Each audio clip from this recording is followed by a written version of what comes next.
ஓம் ஸ்ரீ குருப்பியோ நமக. மனிதனின் நிரந்தர தேடல். ஸ்ரீ ஸ்ரீ பரமஹம்ச யோகானந்தர். விரும்பிய பொழுது பழக்கங்களை ஆக்குதலும் அழித்தலும். தனது குழந்தைகளுக்காக கடவுள் செய்யும் உபகாரங்கள் அநேகம். சில சமயங்களில் ஒரு வேண்டுகோளை அவன் உடனேயே நிறைவேற்றுகின்றான். இன்றைய பிரார்த்தனை கூட்டத்திற்காக மழை நிறுத்தப்பட முடியுமா என நான் கேட்டபோது, ஒரு சிறிதளவு சூரிய ஒளி இருக்கும் என தெய்வீக அன்னையின் குரல் கூறியது. தெய்வீகமான மெய்ப்பொருளின் கருணையினாலேயே இன்று காலை சூரிய ஒளியை நாம் பெற்றிருக்கின்றோம். ஆண்டவன்தான் அனைத்து அன்னையர்களின் அன்னையும், அனைத்து தந்தையர்களின் தந்தையும், அனைத்து நண்பர்களின் பின்னணியிலுள்ள ஒரே நண்பனுமாவான். அவனை நீங்கள் எப்பொழுதும் நெருங்கியவருள் மிகவும் நெருங்கியவராக கருதினால் உங்களுடைய வாழ்வில் அநேக அற்புதங்களை காண்பீர்கள். அவன் என்னுடன் நடக்கின்றான், அவன் என்னுடன் பேசுகின்றான், நான் அவனுக்கே சொந்தமானவன் என அவன் கூறுகின்றான். நிதானமான அடியுடன் தெய்வீக பிரதேசத்தினுள் தியானத்தின் மூலம் நீங்கள் திட்டவட்டமான உட்பாதைகள் அமைப்பீர்களானால் இறைவன் உங்களுடன் பேசுவான். பிரான்சிஸ் தாம்சன் என்ற கவிஞர் இறைவனை சொர்க்கத்தின் வேட்டை நாய் என குறிப்பிட்டுள்ளார். இறைவன் மனிதனால் தேடப்படுவதை விட மாறாக அவன் மனிதனை தொடர்ந்து செல்வதாக சித்தரிக்கப்பட்டுள்ளான். மனிதன் சுழன்று சுழன்று செல்லும் சிக்கலான பாதை கொண்ட சந்தேகங்கள் எனும் குகைகளில் ஒளிந்திருந்து கடவுளிடமிருந்து தப்பியோடுகின்றான். இருப்பினும் தெய்வீக வேட்டை நாய் தொடர்ந்து வந்து எச்சரிக்கின்றது. என்னை ஏமாற்றுகின்ற உன்னை அனைத்து பொருட்களும் ஏமாற்றும். கடவுளை வெளியே துரத்திவிடும் வகையில் நீங்கள் வாழ்ந்தால் அன்பையே உங்களிடமிருந்து துரத்தி விடுகின்றீர்கள். நாம் தேடுகின்ற அனைத்திலும் பணம் மற்றும் புலனின்பங்கள். நாம் உண்மையாக இறைவனையே தேடுகின்றோம். நாம் வைரங்களை தேடுகின்றவர்கள். ஆனால் அதற்கு பதிலாக சூரிய ஒளியில் பிரகாசிக்கும் சிறிய கண்ணாடி துண்டுகளை எடுப்பவராகின்றோம்.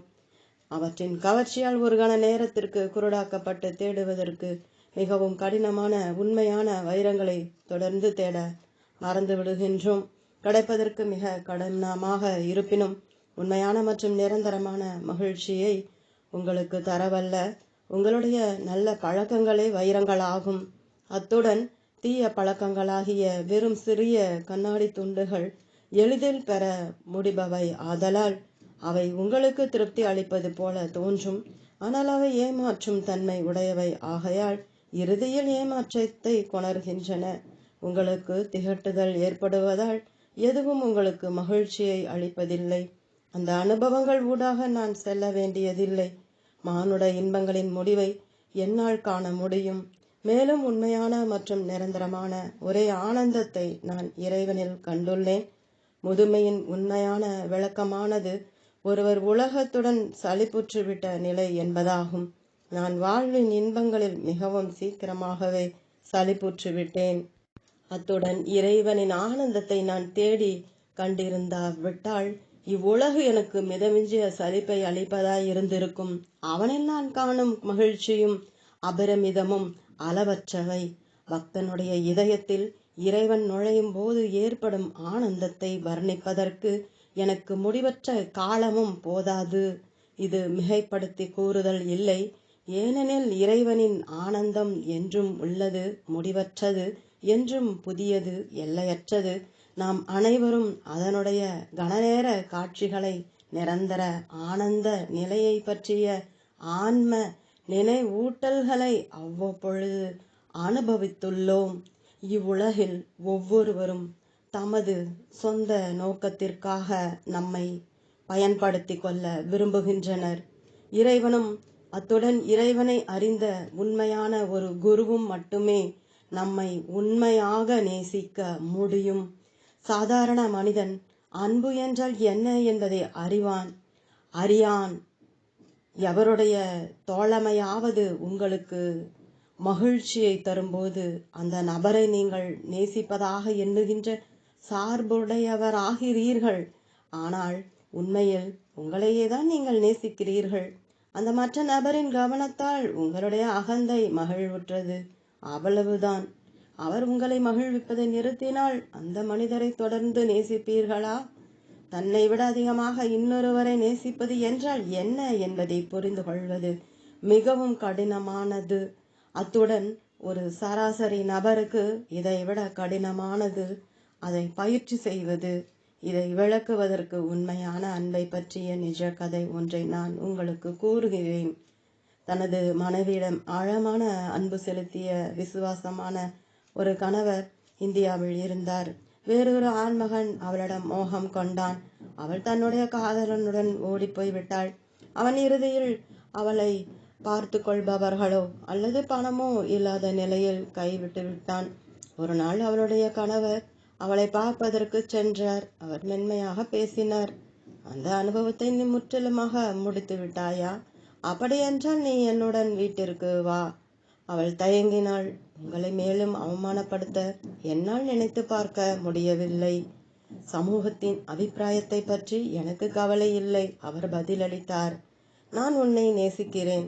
மற்றவன் உன்னுடைய தேகத்தை மட்டுமே நேசித்தான். நான் உண்மையான உன்னை, உனது ஆன்மாவை நேசிக்கிறேன். நடந்தது எதுவும் எந்த வித்தியாசத்தையும் ஏற்படுத்தவில்லை. அது உண்மையான அன்பாகும்.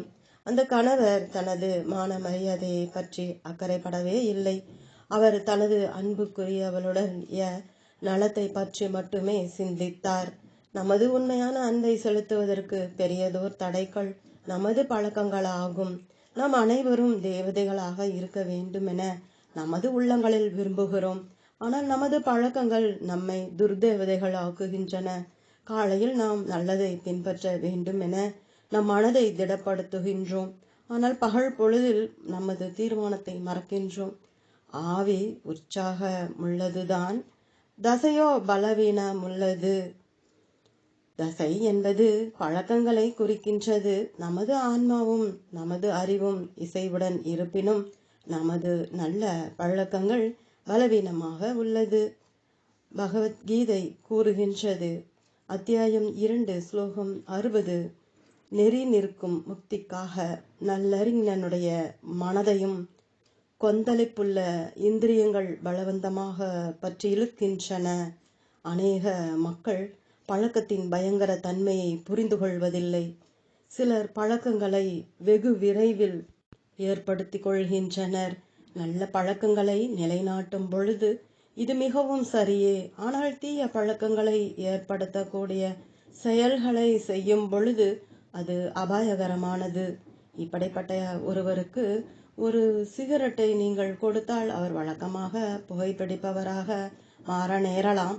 அல்லது குடிபானத்தை ஒரு முறை ருசிப்பது அவரை ஒரு நாள் வாழ்நாள் குடிகாரனாக ஆக்கிவிட நேரலாம். எவ்வகையான ஆள் மன உணர்வு உங்களுக்கு உள்ளது என்பதையோ அல்லது உங்களுடைய மறைந்திருக்கும் இயல்புகள் என்னவாக இருக்கக்கூடும் என்பதையோ நீங்கள் அறியாததால் தீய பழக்கங்களுக்கு இட்டு செல்லும் செயல்களை தவிர்ப்பது சால சிறந்தது. விவேகத்திலும் பகுத்தறிவிலும் மனம் போதிய அளவு வலிமையுடன் இல்லாவிடில் அது தீய பழக்கங்களை விரைவாக ஈர்த்து ஒரு உறிஞ்சித்தாளை போன்று செயல்படுகிறது.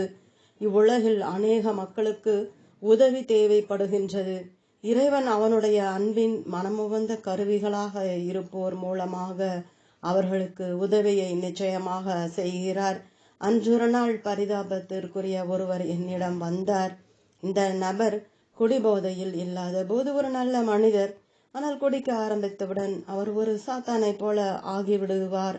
குடிபோதையில் இல்லாத சமயங்களில் நல்லதை செய்வதற்கு எந்த உச்சங்களுக்கும் செல்வார். ஆனால் குடித்திருக்கும் போது தனது மனைவியை அடித்து பெரும் பயங்கரத்தை ஏற்படுத்துவார். அவர் குணமடைவதற்காக என்னிடம் வந்திருந்தார். அவர் ஒரு சிறிதளவிலாவது என்னுடன் இசைவாரானால் அவர் உதவி பெறுவார் என்பதை நான் அறிவேன்.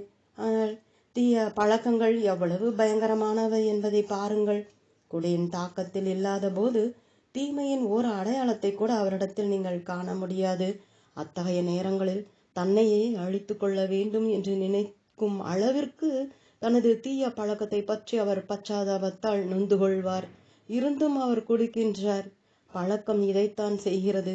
நல்லது எதையாவது செய்ய உங்கள் மனதில் தீர்மானித்ததும் அதை நீங்கள் கட்டாயம் செய்ய வேண்டும். உங்கள் வழியில் குறுக்கே நிற்பதற்கு எதையும் அனுமதிக்காதீர்கள். ஆனால் நீங்கள் ஒரு தீர்மானம் செய்வதற்கு முன்பு அது நல்லதான ஒன்று என்பதை நீங்கள் நிச்சயம் செய்து கொள்ளுங்கள். நான் என் மனதில் தீர்மானித்து விட்டதும் நான் எந்த முரண்பாடுகளுக்கும் முற்றிலும் செவிசாய்க்க மாட்டேன். சில சமயங்களில் எனது தீர்மானத்தை எடுப்பதற்கு நான் நீண்ட காலம் எடுத்துக்கொள்வேன். ஆனால் நான் தீர்மானம் செய்ததும் எதுவும் என்னை நிறுத்த முடியாது. நீங்கள் மிகவும் திடமாக தீர்மானம் செய்து கொண்டு பின் அத்தீர்மானத்தை உறுதியாக கடைபிடிக்கும் போது இறைவனின் ஒரு நியதி உங்களுக்காக செயல்படுகிறது.